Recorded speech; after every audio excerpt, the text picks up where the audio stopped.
प्रेम कहानी। राधा और कृष्ण का प्रेम भारतीय संस्कृति और अध्यात्म का सबसे अनुपम उदाहरण है। ये प्रेम केवल शारीरिक या सांसारिक नहीं है, बल्कि आत्मा और परमात्मा के मिलन का प्रतीक है। ब्रज की गलियों से लेकर गोकुल के वृंदावन तक इनकी प्रेम कथा हर एक स्थान पर गूंजती है। राधा कृष्ण का मिलन, कृष्ण गोकुल के नटखट कान्हा माखन चुराने और गोपियों को परेशान करने के लिए प्रसिद्ध है। राधा, जो कि एक गोपी थी, उनकी सौंदर्य और स्नेह से मोहित थीं। जब कृष्ण अपनी बांसुरी बजाते तो राधा और अन्य गोपियां अपने सारे कार्य छोड़कर उनकी ओर खिंची चली आती।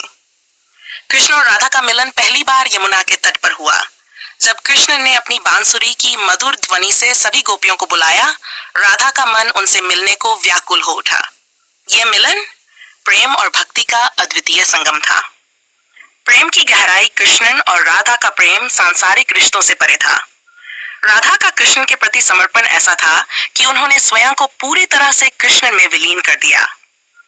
ये प्रेम भक्ति का सर्वोच्च स्वरूप है, जहां चाहत नहीं, केवल समर्पण होता है। कृष्ण के लिए राधा उनकी आत्मा थी। उनके बिना कृष्ण अधूरे थे।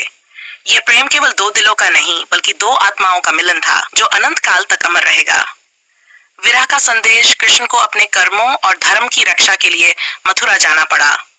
राधा और कृष्ण का ये विरह उनके प्रेम की सबसे गहरी परीक्षा थी। राधा ने अपने जीवन में कृष्ण के बिना भी उन्हें हर पल जिया। उनके प्रेम में इतनी गहराई थी कि वह उनके बिना भी उनसे अलग नहीं थी। कृष्ण भी राधा को अपने हृदय में संजोए रखे। भले ही वह मथुरा के राजा बने, लेकिन उनके मन और आत्मा पर राधा का अधिकार था। प्रेम का प्रतीक आज राधा और कृष्ण का प्रेम संसार में भक्ति और समर्पण का प्रतीक है। इनकी प्रेम कथा सिखाती है कि सच्चा प्रेम केवल पाने का नाम नहीं, बल्कि त्याग और समर्पण में है।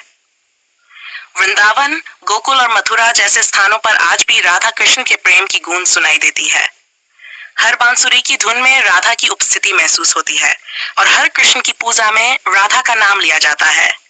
राधा कृष्ण की ये प्रेम कथा हमें सिखाती है कि प्रेम केवल एक एहसास नहीं, बल्कि एक अनंत ऊर्जा है, जो आत्मा को परमात्मा से जोड़ देती है।